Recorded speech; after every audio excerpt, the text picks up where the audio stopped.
Sir आपके बगल का ही या फिर आपके गांव का ही कहे तो एक बड़ी दुखद दुर्घटना घटी अनुराग यादव के रूप में जो उसकी हत्या कर दी गई। आपके गांव का मामला है। इस मामला को कब से जानते थे आप, जो मुकदमा चल रहा था ज़मीन को लेकर? उसके बाद योगी जी का बयान आता है किसी मंच के माध्यम से कि बटेंगे तो कटेंगे। इस बयान को क्या कहेंगे आप, क्या किस प्रकार से लेते हैं? सरकार व्यवस्था इतनी मजबूत होने के बावजूद भी अभी आज एक बार फिर से धमकी मिली है योगी जी को मारने की, कि अगर आप 10 दिन के अंदर इस्तीफा नहीं देते हैं तो आपको मार दिया जाएगा। लगातार धमकियाँ मिलती रहती है, क्या कहें? अच्छा, ऐसी घटनाओं को घटाने के लिए सर बेरोजगारी कितना बड़ा मामला है? भारतीय जनता पार्टी सरकार क्या करने जा रही है 27 में, अभी आप पत्रकार हैं, ज़्यादा सोच सकते हैं। जो हमारी सोच, हमको लगता नहीं कि 27 में चुनाव आराम से। नमस्कार, मैं हूं कमलेश और आप देख रहे हैं आधुनिक भारत। साथियों, इस वक्त मैं उत्तर प्रदेश के जौनपुर जिला में हूं और जौनपुर जिला का एक बहुत ही दर्दनाक कांड अभी सामने आया है अनुराग यादव के रूप में। और ऐसे में हमारे साथ बैठे हैं सुहलदेव भारतीय समाज पार्टी से वर्तमान में विधायक हैं जगदीश नारायण राय जी, और हम जानेंगे इनके कुछ राजनीतिक करियर के बारे में और जो अनुराग यादव की जो हत्या हुई है उसके बारे में। तो सबसे पहले हमारे चैनल में स्वागत है सर आपका। धन्यवाद। सर, आप कांग्रेस से अपनी राजनीति की शुरुआत करते हैं, फिर धीरे धीरे बहुजन समाज पार्टी में आकर के मंत्री भी बनते हैं, विधायक बनते हैं, और वर्तमान समय में आप समाजवादी पार्टी के साथ थे। फिर सुहलदेव भारतीय समाज पार्टी के टिकट पे आप विधायक का टिकट जीत गए। आगे का जो 27 का चुनाव है, इसमें आपका मूड क्या है, क्या कहेंगे इस पे? आगे हम जहाँ हैं वहीं रहेंगे। तो आप तो देखा जाए तो सुहलदेव भारतीय समाज पार्टी के साथ में है। विधायक सुहलदेव समाज पार्टी। अच्छा हमारा दायित्व तो विधानसभा में पार्टी के साथ है जी। बाकी मैं स्वतंत्र हूँ, चाहे जहाँ रहूँ। अच्छा, स्वतंत्र ही जहाँ भी रहे। मतलब जो कहा जाता है कि जगदीश नारायण राय जी समाजवादी पार्टी के अंदरूनी उनका जो मन है समाजवादी पार्टी के साथ तो में है। जब पैदा हुए तो हमारी कोई विचारधारा बदल देगा? हमारी जो विचारधारा है, जी हम जो पैदा हुए जिस विचारधारा में पले पुसे हैं, जी जिसका मैं किया हूँ, वो जो है हमेशा जो है कि समाजवाद, गरीब जनता के बीच काम किया हूँ, तो वो मेरा अपना बढ़ती है, उसको तो कोई बदल नहीं सकता। जी। मतलब विचारधारा मतलब समाजवादी पार्टी के साथ में है, और देखने को पार्टी की नहीं, समाजवादी विचारधारा। समाजवादी विचारधारा है। अच्छा, सुहलदेव भारतीय समाज पार्टी के आप विधायक भी हैं। हाँ। लेकिन गले में गमछा जो है इस समय जो समाजवादी पार्टी के रूप में ट्रेंड कर रहा है। हमारा गमछा समाजवादी पार्टी ने लिया। हम गमछा जो 96 से मैं रखता हूँ ये गमछा। अच्छा, ये सेम वाला गमछा? हाँ, साधु संतों द्वारा प्रदान किया गया है। अच्छा। और 96 से रखते हैं, और पूरा ये लोग अगर लोकल होंगे पूरे चुनाव में मैं ये गमछा लेके घूमा। अच्छा। मेरे बाद आदरणीय राष्ट्रीय अध्यक्ष जी अखिलेश जी ने लिया है, तब लोग लेना शुरू किए। अच्छा, इसको कहा जाए कि मतलब आपका नकल करके अखिलेश यादव जी गमछा हमारा लेने नकल नहीं हम कहेंगे, लेकिन हाँ। हम तो लेते रहे हैं। अब वो कहाँ लिए, क्यों लिए, तो उनका विषय है। जी जी। तो 27 में क्या मूड है सर आपका? अभी 27 के बारे में इस देश का भविष्य कहा नहीं जा सकता क्या होगा। ये भारतीय जनता पार्टी सरकार क्या करने जा रही है 27 में, अभी आप पत्रकार हैं, ज़्यादा सोच सकते हैं। जो हमारी सोच, हमको लगता नहीं कि 27 में चुनाव आराम से होगा। आराम से चुनाव नहीं हो पाएगा? तो हो सकता है टल जाए चुनाव। 27 चुनाव टल सकता है? बिल्कुल टल। जनगणना होने जा रही है जी परिसीमन होगा क्षेत्रों का, जी। विधानसभा भी बढ़ेगी, लोकसभा भी बढ़ेगा। जी। अब सरकार ये तय करेगी कि विधानसभा करा के तब लोकसभा कराया जाए कि साथ है कराना है। जी। तो कुछ भी हो सकता है, इसलिए अभी उसके बारे में कि क्या होगा, ये तो संवैधानिक व्यवस्था है, उसमें जो होगा देखा जाएगा। जी। सर, आपके बगल का ही या फिर आपके गांव का ही कहे तो एक बड़ी दुखद दुर्घटना घटी अनुराग यादव के रूप में जो उसकी हत्या कर दी गई। आपके गांव का मामला है। इस मामला को कब से जानते थे आप, जो मुकदमा चल रहा था ज़मीन को लेकर के? यही तो दुर्भाग्य है। ये सब नए पीढ़ी के लड़के हैं, हमको पता ही नहीं था कि क्या मुकदमा इन लोगों को चल रहा है। पुराने इनके पुरखा पुरनिया थे, तो सब यहीं आते थे, तो बातचीत होती थी। इनके आजा पुरखा जो थे इन लोगों के, दोनों पक्षों के, तो वो लोगों को मैं जब पहचानता भी जानता हूँ। तो ये जो नए लोग हो गए हैं, अब वो सब अपने में मस्त हैं। वो हम लोगों को जानकारी कभी नहीं दी है कि इस तरह कोई मुकदमा पेंडिंग है। अच्छा, जानकारी नहीं थी? नहीं, तो अब मालूम हुआ है। अच्छा, विधानसभा क्षेत्र एक अलग है, गांव का ही मामला है, तो कभी आपके पास लोग नहीं आए कि इस प्रकार का मामला है, मुकदमा है? नहीं, कभी कोई चर्चा नहीं। बताया भी जा रहा है कि एक साल में 10-12 मुकदमा उस बच्चे के परिवार के ऊपर किया गया। अब वो क्या किए हैं वो तो अब पता चल रहा है हमको तो कुछ पता ही नहीं, ना हमसे कभी इस पर चर्चा हुई, जी ना हमको जानकारी थी। हाँ, उधर जाते जाते तो कोई ऐसा झगड़ा दिखाई भी नहीं पड़ता था। ज़मीन तो मैं बहुत दिन से देख रहा हूँ। जी।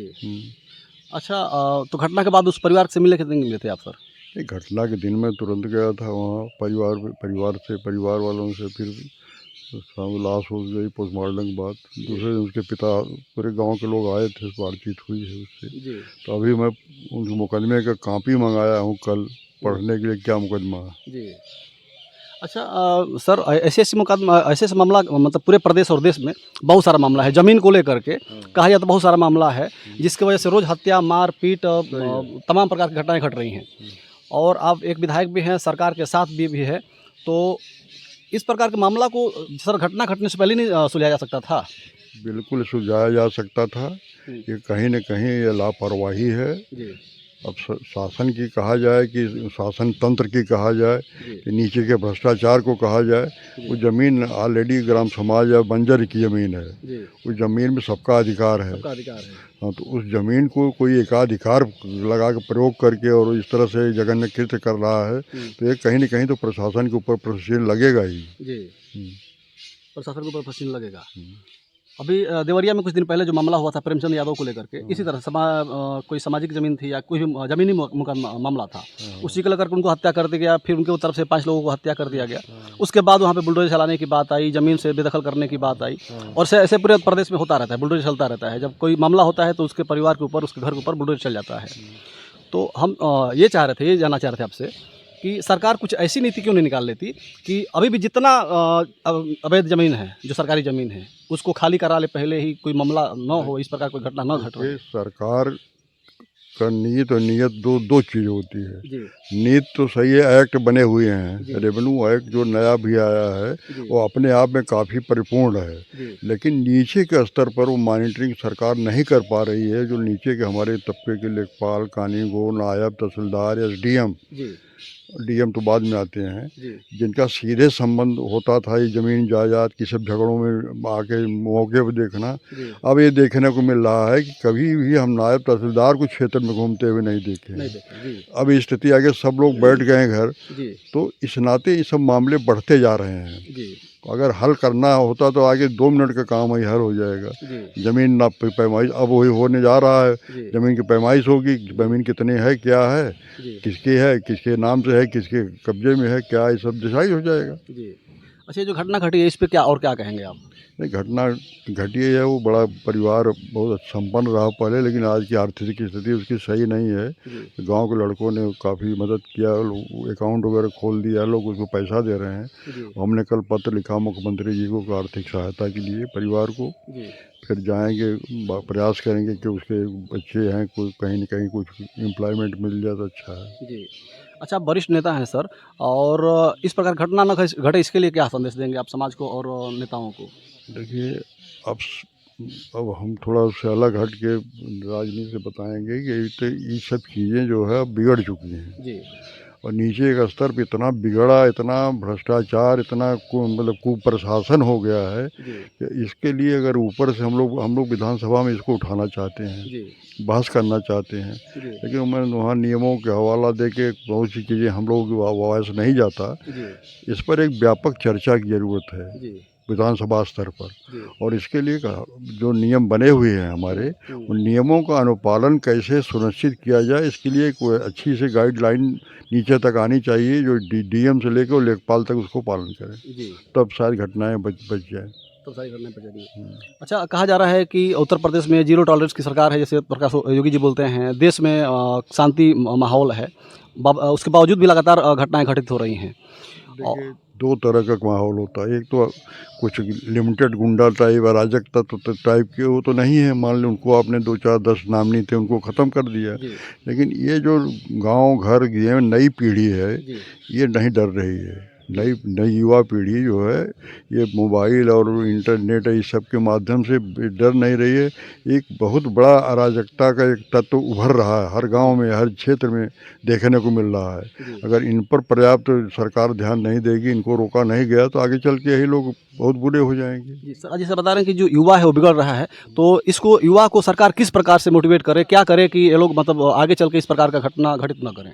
देखिए, एक तो है कानून का राज होना चाहिए। ला का कानून का राज रहेगा तो सब लोग डरेंगे। लेकिन कानून अगर कहीं पार्शलिटी दिखाएगा, किसी के साथ मदद करेगा, किसी की नहीं करेगा, जात बिरादरी धर्म के नाम पर अगर विभेद करेगा, तो ये मामला बनने वाला नहीं है। अच्छा, ऐसी घटनाओं को घटाने के लिए सर बेरोजगारी कितना बड़ा मामला है? बेरोजगारी सबसे बड़ा मामला है। जो लड़के बेरोजगार हो गए हैं, पढ़ लिख के ज़्यादा बड़ी संख्या में बेरोजगारी में जूझ रहे हैं, सबसे बड़ा यही कारण है कि उनके पास कोई काम नहीं है, उनको कोई रास्ता नहीं है। शिक्षा का स्तर भी गिरता जा रहा है, शिक्षण संस्थाओं में भी पढ़ाई लिखाई कोई मतलब नहीं है। अब वो सब यही सब अराजकता वाला जो माहौल फिल्म के देख के और यूट्यूब इस सब के माध्यम से उनके मन में जैसे एक तरह से ये आगे चल के बड़ा खतरनाक रूप लेगा। अभी बहराइच में घटना घटी थी, आप देखे थे जिस प्रकार से झंडा फहराएगा उस लड़के एक मुस्लिम परिवार के घर पे जा कर के भगवा झंडा, उसके बाद वहाँ पे उसकी गोली मार कर हत्या कर दी गई, कई सारे उसमें बवाल हुआ। उसके बाद योगी जी का बयान आता है किसी मंच के माध्यम से कि बटेंगे तो कटेंगे।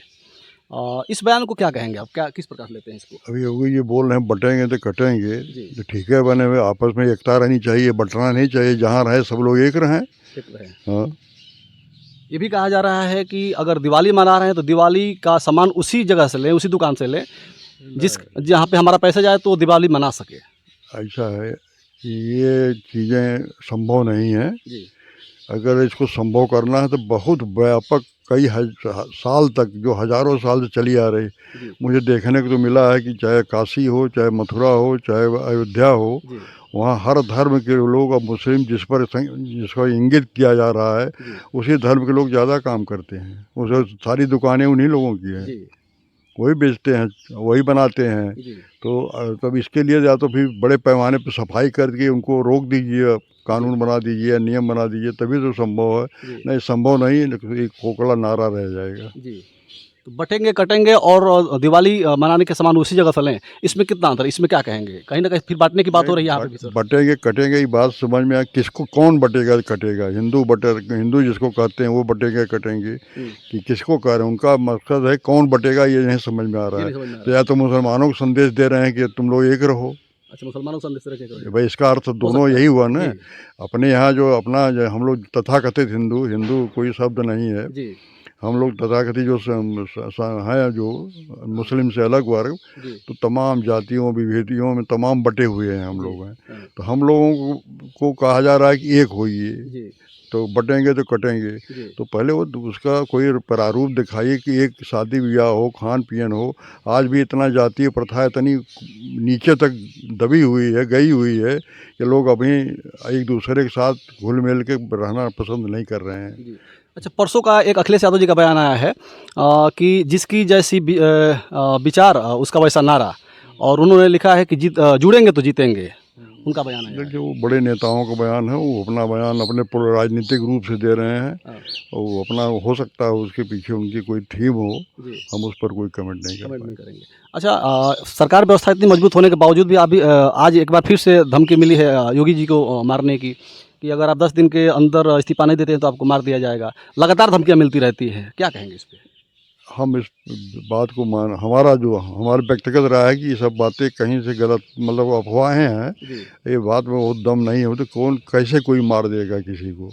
रोज़ विमानों पर धमकी मिल रही है, तो अगर मिल रही तो पकड़ के ले आइए सामने। कौन दे रहा है? सरकार बहुत पावरफुल होती है सरकार। अगर कोई ऐसा व्यक्ति है, चाहे नेशनल हो चाहे इंटरनेशनल हो, उसको पकड़ के सामने लाया जाए, तो उससे पूछा जाए क्यों काहे दे रहे हो धमकी।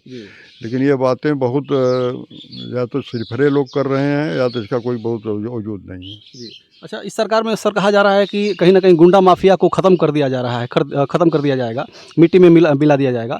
और अभी देखा गया कि महाराष्ट्र में जो बाबा सिद्दीकी एक बड़े नेता थे, उनकी हत्या हो गई, और उसके बाद उसको हत्या करने वाले जो गुंडे हैं, चाहे जो भी हत्या करने वाले लोग हैं, खुल कर बयान दे रहे हैं कि हमने उनकी हत्या करी है और लोग नहीं मानेंगे तो और हत्या करेंगे। देखिए, ये भारत विविधताओं का देश है। दुनिया का कोई ऐसा देश नहीं जहाँ की गुंडे माफिया ख़त्म हो गए हैं। जी अमेरिका सबसे ज़्यादा पावरफुल, बड़ा पावरफुल है, वहाँ माफिया सबसे ज़्यादा है। जी तो ये कहना कि ख़त्म हो गए हैं, ये कुछ नामी गामी चंद नाम जो बदनाम थे शुरू से, हाँ, जिनको 2-4 लोग अंगुरी पे गिने गए, तो उनको सरकार ने दबा लिया। जी तो उससे पूरा प्रदेश नहीं दबा है। हाँ, इस पर व्यापक कार्य करने की ज़रूरत पड़ेगी। जो नीचे से उभर रहे हैं गांव में, घर में, अब जो हमारे यहाँ कांड हुआ, अब उनको क्या माफिया कहा जाए कि क्या कहा जाए उनको? जी इस तरह से किसी के गला काटना, एक कोई माफिया से ज़्यादा खतरनाक काम किया गया है। हाँ, तो ये जो प्रवृत्ति उभर रही है, इस प्रवृत्ति को दबाने के लिए सरकार जनमानस के बीच कोई अच्छा संदेश, कोई अच्छी चीज़ लेके आवे। राजनीति की जो है धर्म से न जोड़ा जाए, जी राजनीति में धर्म लाया जाए। जी धर्म की राजनीति नहीं हो, राजनीति का में धर्म हो। जिसका जो कर्म है वो करे ईमानदारी से। जी। सर, अंतिम सवाल ये रहेगा मेरा कि जो अनुराग यादव की हत्या हुई है, तो उसके परिवार के लिए आप क्या मांग करेंगे सरकार से? उस परिवार को क्या सुविधा दी जाए, क्या कैसे? पर मैं मुख्यमंत्री को पत्र भेज चुका हूँ और लाऊंगा लखनऊ, तो और भी लिखवा पड़ी होगी। जी पहले तो उसको आर्थिक रूप से उसकी तंगी है, वो खिलाड़ी था बढ़ता हुआ, उसको आर्थिक मदद मिले। जी और उसके घर उसकी बहनें हैं, बच्चियां हैं, जी कोई जिस योग्य हों उसको एक नौकरी दी जाए। नौकरी दी जाए। जी, ठीक है। तो ये वर्तमान में स्वलदेव भारतीय समाज पार्टी के विधायक हैं जगदीश नारायण राय। काफ़ी बड़ा इनका राजनीतिक कैरियर है और आज के डेट में एक बहुत राजनीतिक माने जाते हैं और कहीं ना कहीं ओम प्रकाश राजभर भी इनके बारे में बयान देते हैं कि ओम प्रकाश राजभर जी कि जगदीश नारायण हमसे खिलाफ रहते हैं, हम उनको लगातार अपने साथ रखने का प्रयास करते हैं, लेकिन समाजवादी पार्टी के साथ उनका विचारधारा मिलती है और समाजवादी पार्टी के साथ ही रहना चाहते हैं। हम जो भी कहते हैं हमारी बातों को नहीं मानते हैं। और बाकी इन्होंने जो अनुराग यादव की यहाँ पे हत्या हुई है उसके बारे में इन्होंने बताया। आपको कैसा लगा आप लोग कमेंट कर बताइएगा। इसके साथ वीडियो खत्म करना चाहेंगे। जय हिंद, जय भारत।